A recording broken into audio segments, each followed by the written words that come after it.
નમસ્કાર વિદ્યાર્થી મિત્રો, હવે આપણે હાઇડ્રોજન ચેપ્ટરનું નામ હાઇડ્રોજનની અંદર આગળ પ્રકરણમાં આપણે આજે કઠિન પાણી અને નરમ પાણીનું ડિફરન્સ જોવાના છે.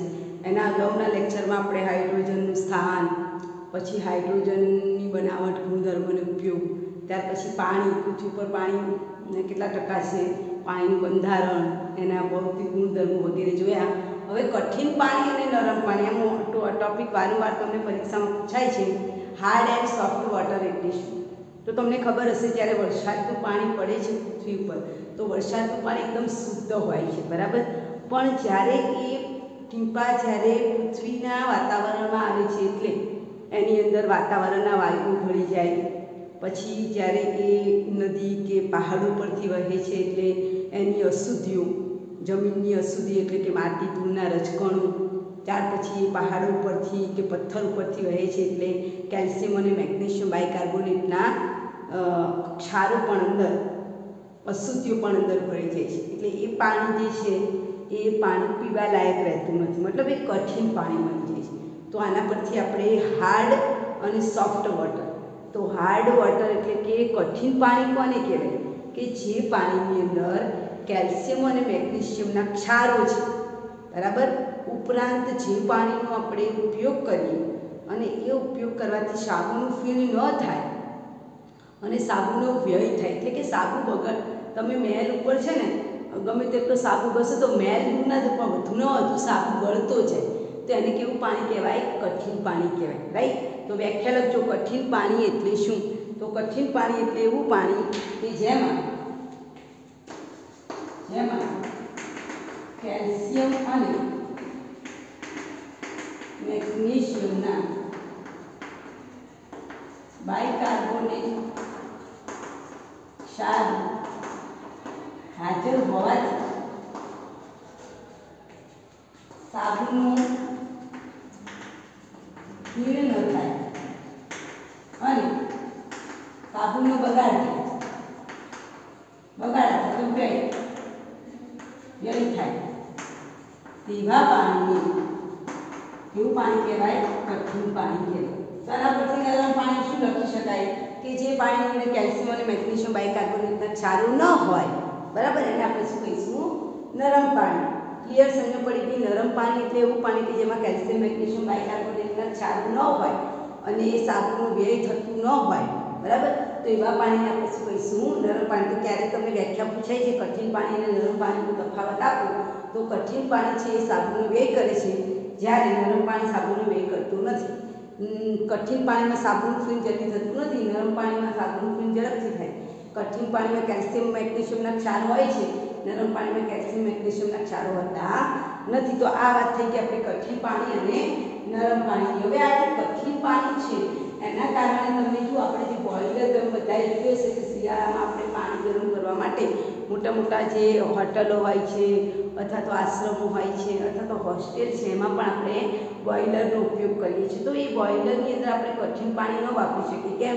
કારણ કે કઠિન પાણીની અંદર રહેલા કેલ્શિયમ, મેગ્નેશિયમના ક્ષારો પેલી બોઇલરની નળી પર જામે એટલે બોઇલરની નળીનું જે મુખ છે એ સાંકડું થઈ જાય અને વરાળ પ્રેશર કરે તો બોઇલર ફાટી જાય. કારણ કે ગરમ પાણી હોય એટલે પાણીની વરાળ બને, વરાળથી બોઇલર ફાટી જવાની સંભાવના રહે છે. બોઇલરમાં ક્યારે આપણે કઠિન પાણી વાપરતા નથી. કેવું પાણી વાપરવું જોઈએ?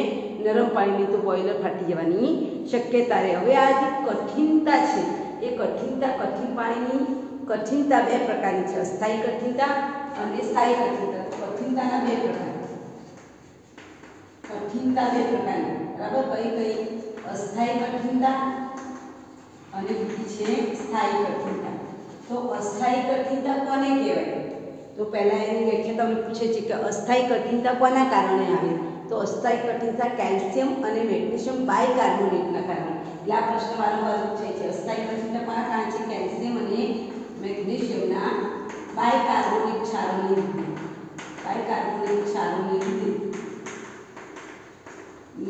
કઈ કઠિનતા આવે છે? અસ્થાયી કઠિનતા.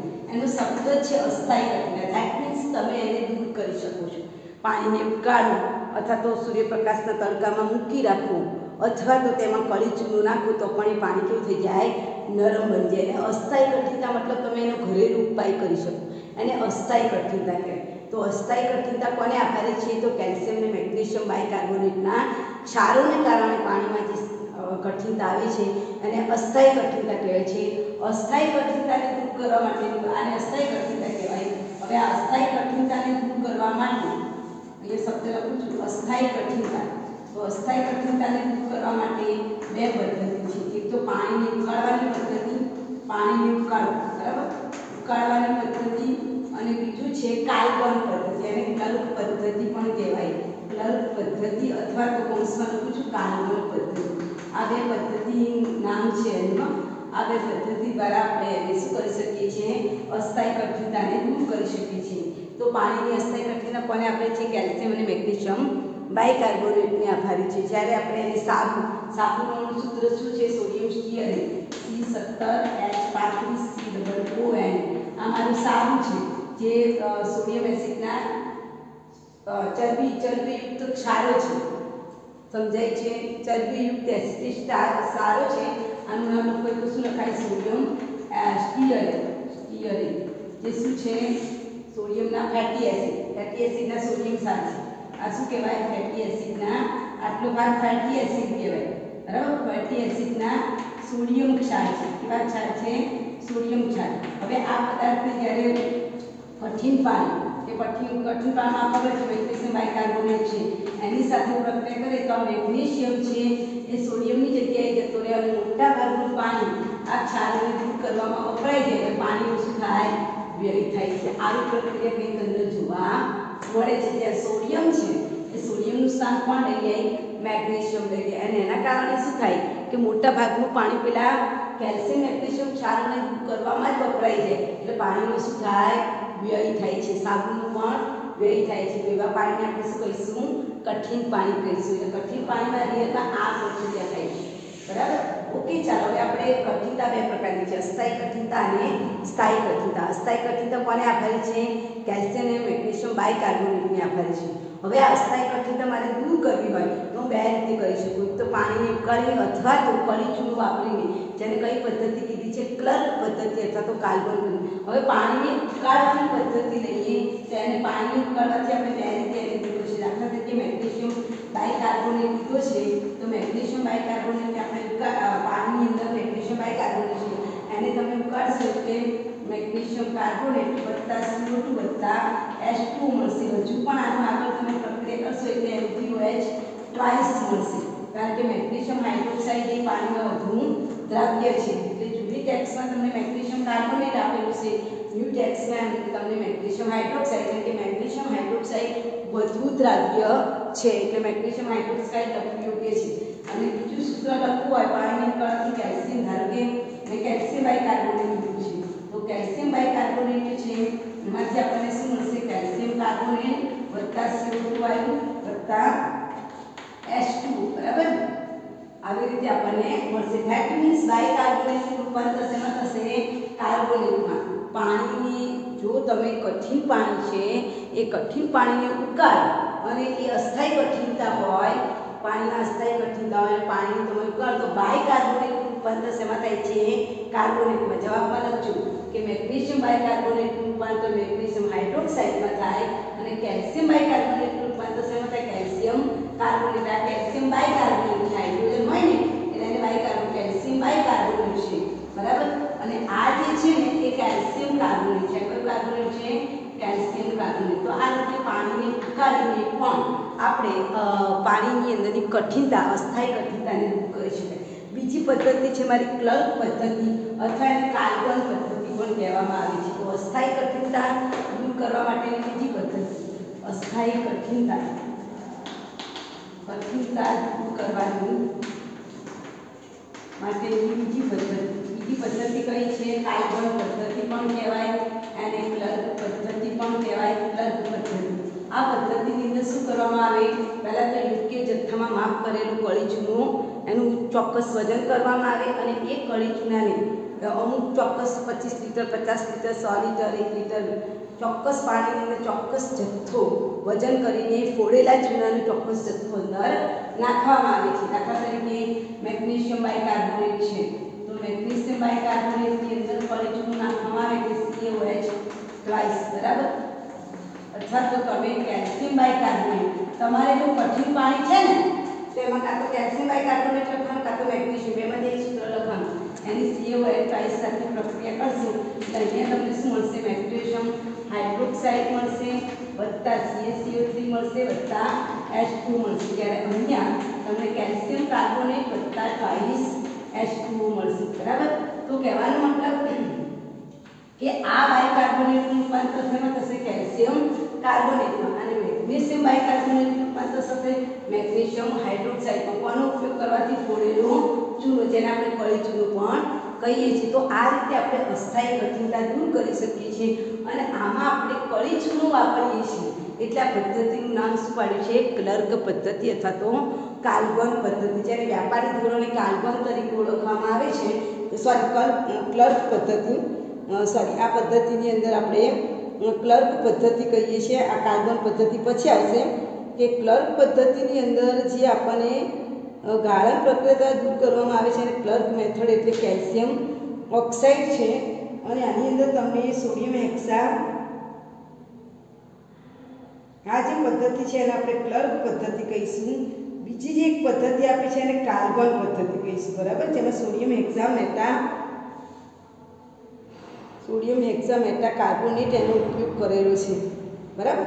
ઓકે, ચાલો. આ જે પદ્ધતિ છે એ મેં જે લખી છે એ ક્લર્ક પદ્ધતિ છે. ક્લર્ક પદ્ધતિમાં તમે ફોડેલા ચૂનાનો ઉપયોગ કરશો એટલે ફોડેલા ચૂનામાંથી પણ તમે કઠિન પાણીને શું બનાવી શકો છો? નરમ પાણી બનાવી શકો છો, બરાબર ને. એટલે ક્લર્ક પદ્ધતિ છે. ઓકે, કાર્બન પદ્ધતિ કાયમી કઠિનતાને દૂર કરવા માટે છે. એટલે એને ક્લર્ક અથવા તો તમારી ચોપડીમાં ક્લાર્ક આપું છું, વાસ્તવમાં શું કહેવાય? ક્લર્ક પદ્ધતિ કહેવાય. It's my mistake. કાર્બન પદ્ધતિ સ્થાયી કઠિનતા માટે છે. ઓકે, તો બે અસ્થાયી કઠિનતા બે પ્રકારની છે. તો પાણીને ઉકાળો એટલે કેલ્શિયમ કાર્બોનેટ ને બાયકાર્બોનેટનું કાર્બોનેટમાં રૂપાંતર થાય.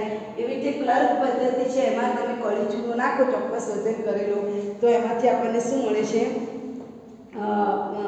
અંદર લખ્યું છે જો ગણતરી કરેલો જથ્થો અંદર ઉમેરો તો કેલ્શિયમ કાર્બોનેટ અને મેગ્નેશિયમ બાયકાર્બોનેટ આપણને મળે છે. સૂત્રો તમારે યાદ રાખવાનું. તો આ એક કઠિનતા પૂરી થઈ, અસ્થાયી કઠિનતા. હવે આપણે સ્થાયી કઠિનતા જોઈએ, જે વારંવાર પરીક્ષામાં પૂછાય છે. તો મોસ્ટ ટાઈમ પ્રશ્ન કરી દો. અસ્થાયી કઠિનતા કરતાં સ્થાયી કઠિનતા વધુ પૂછાય છે. તો સ્થાયી કઠિનતા દૂર કરવા માટેની પદ્ધતિઓ કેટલી છે?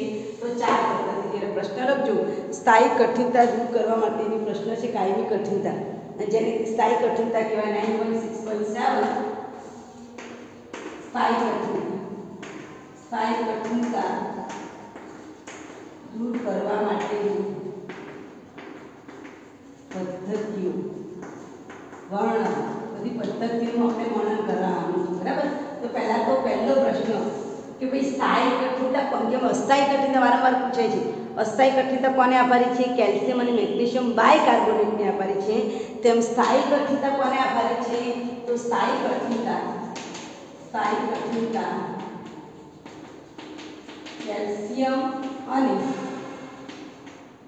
મેગ્નેશિયમના બાયકાર્બોનેટ ઉપરાંત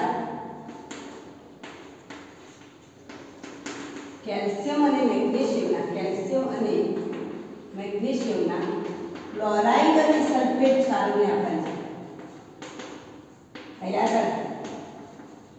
સલ્ફેટ ક્ષારોને કારણે સ્થાયી કઠિનતા જોવા મળે છે. આ વેરી મોસ્ટ.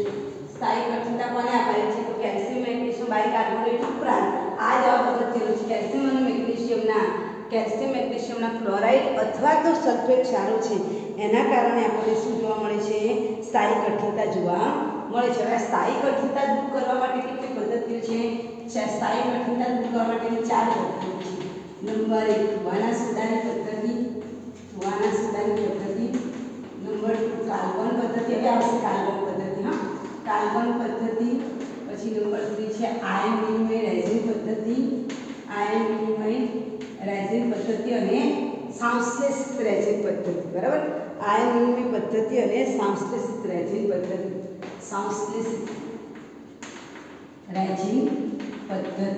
ઓકે, સમજણ પડે છે? ચાલો હવે આપણે પહેલી પદ્ધતિની વાત કરીએ, ધોવાના સોડા. તો ધોવાનો સોડા એટલે કે Na2CO3.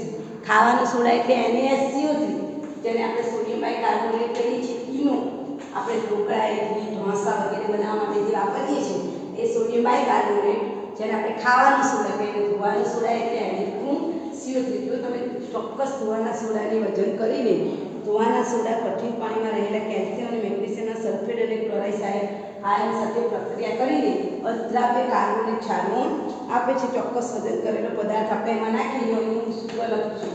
ધોવાના સોડાની પદ્ધતિમાં શું થાય તેની વાત છે. ધોવાના સોડા છે એ પદ્ધતિમાં શું પ્રક્રિયા થાય છે તો હું અહીંયા લખું છું. એકમાં મેગ્નેશિયમ ક્લોરાઇડ લઉં છું, બીજામાં કેલ્શિયમ સલ્ફેટ લઉં છું. કારણ કે એક વખત આપણે ક્લોરાઇડ સાર બતાવે છે, કારણ કે ક્લોરાઇડ અને મેગ્નેશિયમ આ શબ્દ પર ફોકસ કરજો. ક્લોરાઇડ ક્ષારો અને સલ્ફેટ ક્ષારોના કારણે અશુદ્ધિ જોવા મળે. એકમાં મેં કેલ્શિયમ લીધું છે, એકમાં મેં મેગ્નેશિયમ લીધું છે. હવે એની અંદર હું Na2CO3 સાથે પ્રક્રિયા કરું તો તમે સરળતાથી સમજી શકો છો. આ Na સાથે પ્રક્રિયા કરશે એટલે શું બનાવશે? ટ્વાઇસ NaCl વત્તા આ Mg ની સાથે પ્રક્રિયા કરશે તો હશે MgCO3 એટલે મેગ્નેશિયમ ક્લોરાઇડનું રૂપાંતર શેમાં થશે? મેગ્નેશિયમ કાર્બોનેટમાં. શેમાં થશે? મેગ્નેશિયમ કાર્બોનેટમાં થશે. એવી રીતે અહીંયા તમે કેલ્શિયમ સલ્ફેટ લીધું છે, એની તમે Na2CO3 સાથે પ્રક્રિયા કરાવશો એટલે કેલ્શિયમ સલ્ફેટમાંથી શું બનશે? Na2SO4 સોડિયમ સલ્ફેટ વત્તા તમને કેલ્શિયમ સલ્ફેટમાંથી શું બનશે? Calcium carbonate. એટલે ટૂંકમાં કહેવાનો મતલબ કે કેલ્શિયમ કાર્બોનેટ અને બાયકાર્બોનેટમાં રૂપાંતર થાય. અને ધોવાના સોડાને વાપરવાથી આ ખાસ સમીકરણો લખી નાખો. સમીકરણ ચોપડીમાં આપેલા નથી એટલે સમીકરણ લખી નાખો કે ક્લોરાઇડનું વિસ્થાપન કોના દ્વારા થાય છે? સોડિયમ દ્વારા થાય છે. તો આ પદ્ધતિનો ઉપયોગ કરીને Na2CO3 એટલે શું છે? ધોવાનું સોડા. આ જે સૂત્ર છે કોનું છે?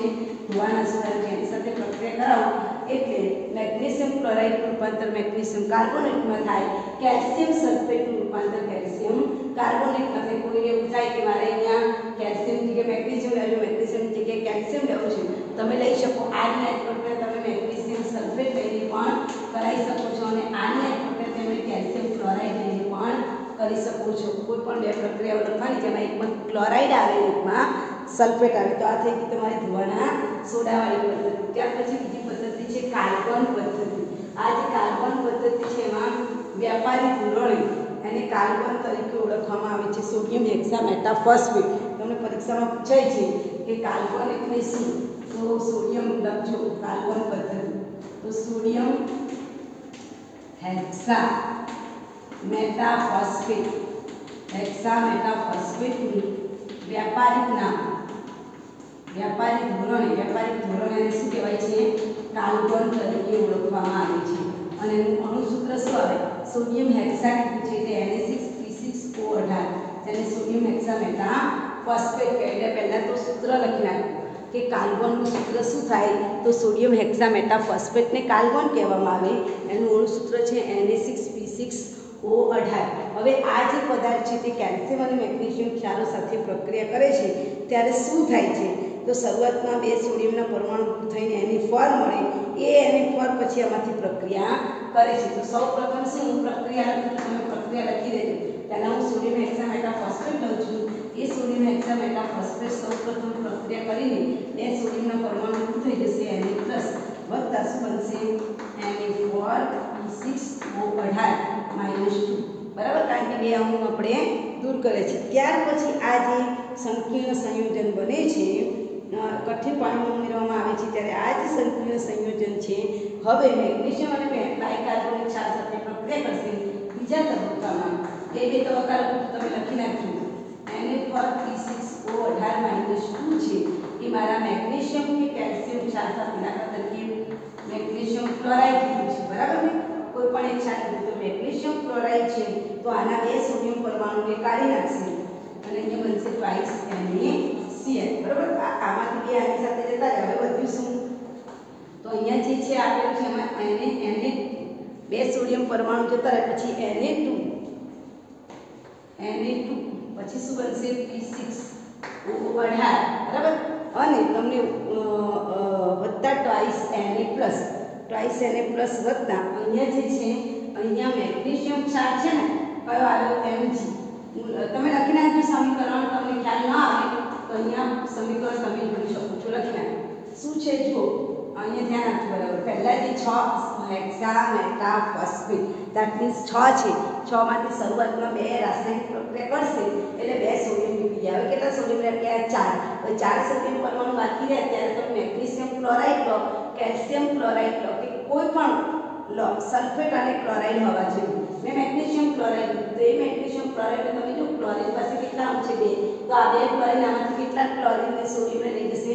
2 સોડિયમ લીધું તો આઈસોએલેક્ટ્રિક થઈ ગયા. હવે આની પાસે કેટલા સોડિયમ વધ્યા? 2 સોડિયમ. તો એ 2 સોડિયમ વત્તા મેગ્નેશિયમ વત્તા P6O18 વાળું જે સંપૂર્ણ સંયોજન બને છે, આ સંપૂર્ણ સંયોજનમાં મેગ્નેશિયમ અને કેલ્શિયમ ક્ષારો દ્રાવણમાં રાખે છે. તો આ રીતે પણ આપણે કાર્બન પદ્ધતિ યાદ રાખજો. વારંવાર એમસીક્યુમાં પૂછાય છે. 1 માર્કના પ્રશ્નમાં સોરી એમસીક્યુ નહીં, 1 માર્કના પ્રશ્નની અંદર તમને પૂછાય છે કાર્બનનું અણુસૂત્ર જણાવો. Na6P6O18 એનું આખું નામ છે સોડિયમ હેક્સામેટાફોસ્ફેટ. તો આ પદ્ધતિ થઈ ગઈ તમારી કાર્બન પદ્ધતિ. ત્યાર પછી છે આયન વિનિમય પદ્ધતિ. આનું નામ જ છે જો આયન વિનિમય પદ્ધતિ. એટલે એક આયનને કાઢીને બીજો આયન એમાં દાખલ થઈ જાય અને આના માટે વાપરવામાં આવે છે જીઓલાઇટ. અને જેનું અણુસૂત્ર તમને પૂછાય છે તો કઈ પદ્ધતિ છે? આયન વિનિમય પદ્ધતિ. આયન વિનિમય પદ્ધતિ. અને આ આયન વિનિમય પદ્ધતિમાં શેનો ઉપયોગ કરવામાં આવે છે? જીઓલાઇટ. જે મજબૂત આકારનો હું અહીંયા દોરું છું આવો જીઓલાઇટ કે સોડિયમ સિલિકેટ સંયોજનનું બન્યું છે. બરાબર? એલ્યુમિનિયમ સિલિકેટ સંયોજનનું બનેલું છે. એટલે કોઈ જગ્યાએ સિલિકોન હોય, અહીંયા ઓક્સિજન હોય, ફરી પાછું એલ્યુમિનિયમ હોય, હા, અને વચ્ચે સોડિયમ હોય. તો શું થાય છે? અને આજુબાજુ બધા ઓક્સિજનના પરમાણુ છે સિલિકોન સાથે. બરાબર? આવું એનું જે સ્ટ્રક્ચર છે જરા જોઈ લેજો. બરાબર? આવું આ જીઓલાઇટ છે જેનું અણુસૂત્ર તમારી ચોપડીમાં નથી આપેલું હોય તો લખી દેજો જીઓલાઇટ. જીઓલાઇટનું અણુસૂત્ર શું થાય? Na2Al2Si4O18 આ લખી નાખજો. જેને જીઓલાઇટનું અણુસૂત્ર કહેવામાં આવે છે. જીઓલાઇટનું અણુસૂત્ર લખજો Na2Al2SO4O12 18 4 ઓક્સિજન પરમાણુ આવશે. સિલિકેટ જેને સોડિયમ એલ્યુમિનિયમ સિલિકેટ કહેવામાં આવે છે. જીઓલાઇટ એ શું છે? Sodium aluminium silicate. કે આવું કંઈક બંધારણ ધરાવે છે. એ બંધારણની મધ્યમાં કયા પરમાણુ છે? સોડિયમના પરમાણુ. હવે અહીંયાથી જ્યારે હું કઠિન પાણીને પસાર કરીશ તો તમને ખબર છે કઠિન પાણીમાં કયા ક્ષારો છે? કેલ્શિયમ અને મેગ્નેશિયમના ક્ષારો છે. ત્યાં સોડિયમ છે એ સોડિયમ પાણીમાં જતો રહેશે અને સોડિયમની જગ્યાએ જાળીમાં કોણ ફસાઈ જશે? મેગ્નેશિયમ કે કેલ્શિયમના ક્ષારો ફસાઈ જશે. ખબર પડે છે? એ ચાળણી જેવું છે. તમે જેમ કોઈ અનાજને ચાળો છો તો ચાળણી વડે ચાળતો કાંકરા કેવા ઉપર રહી જાય, તેમ અહીંયા પણ આ ચાળણી જેવું કામ કરે. તમે એ ચાળણીમાંથી જ્યારે કઠિન પાણીને પસાર કરો તો કઠિન પાણીમાં જે કેલ્શિયમ અને મેગ્નેશિયમના ક્ષારો છે એ ચાળણીમાં ફસાઈ જશે. બરાબર? એના કારણે પેલું પાણી કેવું થઈ જશે? શુદ્ધ થઈ જશે. તો આયન વિનિમય આ પદ્ધતિને જીઓલાઇટ પરમિટેડ પદ્ધતિ એટલે કે જીઓલાઇટમાંથી પસાર થવા દેવાની. પરમિટેડ એટલે પરમિશન આપવાની. જીઓલાઇટમાંથી પસાર થવાની પરમિશન આપો. પરમિટેડ પદ્ધતિ પણ કહેવામાં આવે છે. જળયુક્ત સોડિયમ એલ્યુમિનિયમ સિલિકેટ એનું આખું નામ છે સોડિયમ એલ્યુમિનિયમ સિલિકેટ. જીઓલાઇટને શું કહેવામાં આવે છે? સોડિયમ એલ્યુમિનિયમ સિલિકેટ કહેવામાં આવે છે. આ જે સોડિયમ એલ્યુમિનિયમ સિલિકેટનું અણુસૂત્ર લખી નાખજો. Na2Al2Si4O12 છે. જળયુક્ત સોડિયમ એલ્યુમિનિયમ સિલિકેટને જીઓલાઇટ તરીકે ઓળખવામાં આવે છે. સરળતા ખાતર સોડિયમ એલ્યુમિનિયમ સિલિકેટ એટલે કે Na2AlSiO4 કે NaZ તરીકે. હવે મારે જ્યારે આનું જ્યારે સૂત્ર આપણે રાસાયણિક સમીકરણ બતાવવું હોય ત્યારે આટલા ભાગને આપણે શું ધારી લેવાનું? Z અને એને શું ધારી લેવાનું? Na2. સમજાય છે? આટલો જે ભાગ છે હું એને હાઇલાઇટ કરું છું. આટલા ભાગને આપણે Z સમજી લો કારણ કે આટલું લાંબુ સૂત્ર રાસાયણિક સમીકરણમાં બતાવી દઈશું તો મેળ નહીં પડે. એટલે આપણે એને શું કરીશું? Na2Z વડે દર્શાવીશું. અને કઠિન પાણી ઉમેરવામાં આવે છે ત્યારે શું પ્રક્રિયા થાય છે એવી આપણે અહીંયા બતાવીએ છીએ. Na2Z ટ્રાઇસ NaZ કરી દઈએ તો ટ્રાઇસ NaZ વત્તા મેગ્નેશિયમ કાર્બોનેટ લો કે મેગ્નેશિયમ સલ્ફેટ લો. એક વખત હું કેલ્શિયમ સલ્ફેટ લઉં છું, બીજી વખત હું મેગ્નેશિયમ સલ્ફેટ લીધો, અહીંયા કેલ્શિયમ ક્લોરાઇડ લઉં છું. તો એ શું થાય છે? તો આ જે સોડિયમ છે એ સોડિયમની જગ્યાએ કોણ ઘૂસી જશે? મેગ્નેશિયમ. અને આ જે આપણે સોડિયમ જે છે એ સોડિયમ ટ્રાઇસોડિયમ સમીકરણને સંતુલિત કરવા માટે તો આ જે સોડિયમ છે એ સોડિયમનું સ્થાન કોણ લઈ લેશે? મેગ્નેશિયમ લઈ લેશે. અહીંયા શું બનશે? ZSO4. બરાબર? Sorry NaSO4. આ જે છે Na2 મેગ્નેશિયમ છે એ મેગ્નેશિયમ ક્ષાર સ્વરૂપે દૂર થશે અને આપણને રાસાયણિક પ્રક્રિયામાં Mz2 મેગ્નેશિયમ, આ જે મેગ્નેશિયમ છે જો આ સોડિયમ છે, સોડિયમ કોની સાથે જોડાશે? સલ્ફેટ સાથે, અને મેગ્નેશિયમ કોની સાથે જોડાશે? ઝેડ સાથે. અને આ MeZ, ઝેડ એટલે શું? જીઓલાઇટનો પાછળનો માઇનસ વાળો ભાગ. તો આ રીતે અહીંયા પણ આપણે લખી શકીએ. અહીંયા આપણે લખીએ તો શું લખાય? NaCl વત્તા મેગ્નેશિયમની જગ્યાએ શું આવશે? કેલ્શિયમ છે.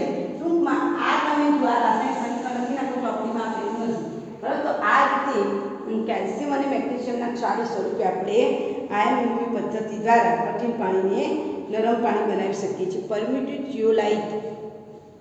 પરમિટેડ જીઓલાઇટમાંથી વધુ સોડિયમ વપરાઈ જાય છે ત્યારે તે બિનકાર્યક્ષમ બને છે, પરંતુ તેનું જલીય સોડિયમ ક્લોરાઇડ દ્રાવણ ઉમેરતા ફરીથી એને તમે જુઓ આ દ્રાવણ તમે જલીય NaCl નાખો તો વળી પાછો એ ફરી શું બની જશે?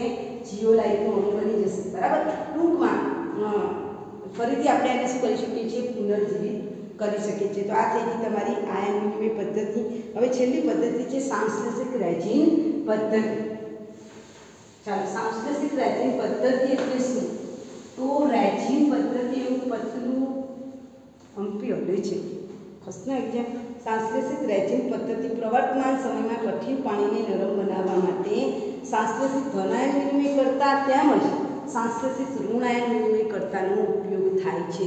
રાઈટ? ધનાયન વિનિમય કરતા અને ધનાયન વિનિમય કરતા અને ઋણાયન વિનિમય કરતાનો ઉપયોગ થાય છે. અને આ પદ્ધતિ જીઓલાઇટ પદ્ધતિ કરતાં પણ કેવી છે? વધારે અસરકારક છે. ધનાયન વિનિમય રેઝિન SO3S સમૂહ ધરાવતો મોટો કાર્બનિક અણુ છે જે પાણીમાં અદ્રાવ્ય છે. જો આ જે વિનિમય રેઝિન પદ્ધતિ છે ને, ચોથી પદ્ધતિ કઈ છે? સંશ્લેષિત રેઝિન પદ્ધતિ. અને એ બે પ્રકારની છે: ધનાયન વિનિમય રેઝિન પદ્ધતિ, ધનાયન વિનિમય અને ઋણાયન વિનિમય રેઝિન પદ્ધતિ, બરાબર? એમાં આપણે ધનાયન વિનિમય રેઝિન પદ્ધતિનો ઉપયોગ કરીએ તો ધનાયનનું વિસ્થાપન થાય એટલે કયો સમૂહ વપરાય? SO3H sulphate. ધનાયન વિનિમય રેઝિન આ પણ પ્રશ્ન વારંવાર પૂછાઈ ગયો છે. ધનાયન વિનિમય રેઝિન પદ્ધતિ કયો સમૂહ ધરાવે છે? SO3H સમૂહ ધરાવતા મોટા કાર્બનિક અણુ ધરાવે છે જે પાણીમાં કેવા છે? અદ્રાવ્ય છે. આયન વિનિમય રેઝિન RSO3H સોડિયમ ક્લોરાઇડ સાથે પ્રક્રિયા કરે છે. હવે આજે આ પ્રક્રિયા બતાવું છું. ધારો કે આ જે RSO3H છે એ સૌપ્રથમ મીઠું એટલે કે સોડિયમ ક્લોરાઇડ સાથે પ્રક્રિયા કરશે. સોડિયમ ક્લોરાઇડ સાથે પ્રક્રિયા કરે એટલે શું થાય? તમે જોઈ શકો છો કે જે સોડિયમ ક્લોરાઇડ સાથે પ્રક્રિયા કરશે એટલે શું બનશે? RNA બનશે, બરાબર? સોડિયમ ક્લોરાઇડ સાથે પ્રક્રિયા કરી શું બનાવશે? RNA બનાવશે, બરાબર? SO3H આ જે કાર્બનિક ભાગ છે, R એટલે કાર્બનિક કંપાઉન્ડ, મોટી મોટી ચેન જોડાયેલી હોય, બરાબર? તો બેન્ઝીન ચક્ર જેવી આમ બેન્ઝીન ચક્રની મોટી મોટી ચેન જોડાયેલી હોય એની સાથે SO3H જોડાયેલું હોય, રાઈટ? લોરેન્સ સલ્ફેટ ને ઘણા બધા બાર સાયન્સમાં તમારે આવશે, બરાબર? તો એની સાથે જ્યારે તમે મીઠું નાખશો એટલે આ જે માઇનસ વાળો ભાગ છે આ પ્લસ છે, આ માઇનસ છે, તો આ ભાગ આની સાથે જોડાશે, બરાબર? Na+Cl- SO3H, બરાબર? હવે આ જે Na+Cl- છે તેમાંથી શું બનશે? RNA બનશે. અને આ રેઝિન કઠિન પાણીમાં રહેલા કેલ્શિયમ અને મેગ્નેશિયમ ક્ષારોનું Na+ વડે વિસ્થાપન કરીને પાણીને નરમ બનાવે. સૌપ્રથમ શું કરવાનું? ફરીથી રિપીટ કરું છું કે આ જે સંશ્લેષિત રેઝિન પદ્ધતિ છે એમાં SO3H છે એ ધનાયન વિનિમય રેઝિન છે. સોડિયમ ક્લોરાઇડ સાથે પ્રક્રિયા કરી RSO3H આખું જ છે. જો અને ભલે નામ કહ્યું ખરેખર આવું આવે RSO3H આમ. હું એ જ વિચારતી હતી કેમ આવું થયું. જો આ H+ છે ને એ H+ કોની સાથે પ્રક્રિયા કરશે? Cl-, બરાબર? તે HCl બનશે. બાકીનો જે ભાગ છે તમે સમીકરણ લખી દેજો. પુસ્તક વાળાએ ખાલી RNA લખ્યું છે, RNA ના બને RSO3NA બને. હું ત્યાંથી એ જ વિચારું છું કે પુસ્તકની અંદર મિસ્ટેક છે થોડી સુધારી દેજો. RSO3NA નામનું સંયોજન બને. ત્યાર પછી બીજા તબક્કામાં આ જે RSO3NA છે એ SO3NA આપણા મેગ્નેશિયમ ક્લોરાઇડ કે મેગ્નેશિયમ સલ્ફેટ સાથે પ્રક્રિયા કરે એ જે તમે સમજી શકો છો કે દાખલા તરીકે મેગ્નેશિયમ ક્લોરાઇડ લો તો અહીંયા મારે કેટલા લખવા પડે? ટ્વાઇસ. તો અહીંયા શું હશે? ટ્વાઇસ NaCl વત્તા આ જે છે આની સાથે પ્રક્રિયા પ્રક્રિયા કરશે, બરાબર. અને બાકીનો જે ભાગ છે એ R3Mg બની જશે, રાઈટ. તો આ રીતે મેગ્નેશિયમ ક્ષાર થઈ જશે. જો એ મેગ્નેશિયમ ક્ષાર થયો તો આ રીતે આયન મિનિમાઇઝેશન પદ્ધતિ દ્વારા પણ કઠિન પાણીને શું બનાવી શકાય છે, નરમ બનાવી શકાય છે, બરાબર ને. જોઈ લો, સમીકરણ લખી નાખ્યું. તો આ રેઝિનની જલિયમ સોડિયમ ક્લોરાઇડના દ્રાવણમાંથી આમાં પણ એવું છે કે તમે ફરી પાછો આ રેઝિન જે દેખાય છે ને RSO3H અને વળી પાછું તમે સોડિયમ ક્લોરાઇડના દ્રાવણમાં નાખો એટલે વળી પાછું શું થઈ જાય, પુનર્જીવિત થઈ જાય. જે દેખાય છે ને RSO3HMG. હવે આ RSO3H હું સમજાવું છું તમને. Mg છે મેં NaCl નાખો તો તમને ખબર છે Mg આની સાથે જે MgCl બનાવશે વળી પાછું શું બનશે, RSO3 Na બનશે. એટલે આપણે આને શું કરી શકીએ, પુનર્જીવિત કરી શકીએ. તમે એની એસિડ સાથે પ્રક્રિયા કરો એટલે વળી પાછું આ શું થઈ જશે, પુનર્જીવિત થઈ જશે. એટલે આ કોર્સ પણ કેવો છે, સતત ઉપયોગમાં લઈ શકાય. કઠિન પાણીની ક્રમાનુસાર પહેલાં ધનાયન વિનિમય રેઝિન સ્વરૂપે એટલે કે H+ આયન, આમાં તમે જુઓ છો અહીંયા H+ આયન તો પડે છે એટલે એને શું કહેવાય છે, ધન આયન વિનિમય રેઝિન પદ્ધતિ, બરાબર. એવી રીતે બીજી વખત એને ઋણ આયન વિનિમય રેઝિન પદ્ધતિ, જેમાં OH- આયનમાંથી પસાર કરીને બધા દ્રાવ્ય ક્ષારોને દૂર કરી અને બી ખનિજ પાણી એટલે કે મિનરલ વોટર બનાવવામાં આવે છે. અને આ ધનાયન વિનિમય રેઝિન પદ્ધતિ આપણે જે આ પદ્ધતિ જોઈ છે એમાં H+ આયનનું વિનિમય પાણીમાં રહેલા Na+ છે એનું વિસ્થાપન કરીને કેલ્શિયમ અને મેગ્નેશિયમ ક્ષારો ગોઠવાઈ જાય છે. ઋણાયન વિનિમય રેઝિન પદ્ધતિ, મેં તમને ઋણાયન વિનિમય રેઝિન પદ્ધતિ આપી છે. આમે ધનાયન વિનિમય રેઝિન પદ્ધતિ લખી છે, પહેલાં લખી નાખો, બરાબર. ત્યાર પછી ઋણાયન વિનિમય રેઝિન પદ્ધતિમાં શું થાય છે એ પણ તમને આપેલું છે. ત્યારે સમીકરણ હું અહીંયા લખું છું, દેખાય છે તમને લોકોને. ચાલો, ધનાયન વિનિમય રેઝિન પદ્ધતિનું સમીકરણ લખી નાખ્યું. હવે ઋણાયન વિનિમય રેઝિન પદ્ધતિમાં શું થાય છે એ જોઈ લો. ઋણાયન વિનિમય રેઝિન પદ્ધતિ એટલે બે રેઝિન આપેલા છે. ધનાયન વિનિમય રેઝિન પદ્ધતિ આવે તો તમારે આ લખવાનું RSO3H વત્તા NaCl, that means બનશે RSO3Na વત્તા HCl બનશે. સેકન્ડ મુદ્દામાં RSO3Na વત્તા MgCl અથવા તો MgSO4 સાથે પ્રક્રિયા કરશો એટલે RSO3Mg બનશે વત્તા Na2SO4 બનશે. ઓકે, આ ધનાયન વિનિમય રેઝિન પદ્ધતિ. ઓકે, હવે ઋણાયન વિનિમય રેઝિન પદ્ધતિમાં આપણે ઋણાયન તરીકે RNH2 લઈશું, બરાબર. આ RNH2 પાણીના અણુ સાથે પ્રક્રિયા કરશે એટલે પાણીમાં બે આયન છે, H+ અને OH- આયન. એ આની સાથે જોડાયેલી NH3+ OH- આયનનું રેઝિન બનાવશે. સેકન્ડ મુદ્દામાં આ NH3H+ OH- આયન એ MgCl that means આનો જે પ્લસ વાળો ભાગ છે એ આના પાણી સાથે જોડાશે, માઇનસ સાથે જોડાશે અને આપણને બનાવશે MgOH, બરાબર ને. OH- આયન છૂટા પડશે. હેલોજન જે છે એ આની સાથે જોડાશે. આ તમારે લખો તો લખી નાખજો, કારણ કે ટોપિકમાં આપેલું નથી. અહીંયા આપણે ટ્રાઈસ કરી દીધી સમીકરણને સંતુલિત કરવા માટે. અને OH- આયન અને મેગ્નેશિયમ, રાઈટ.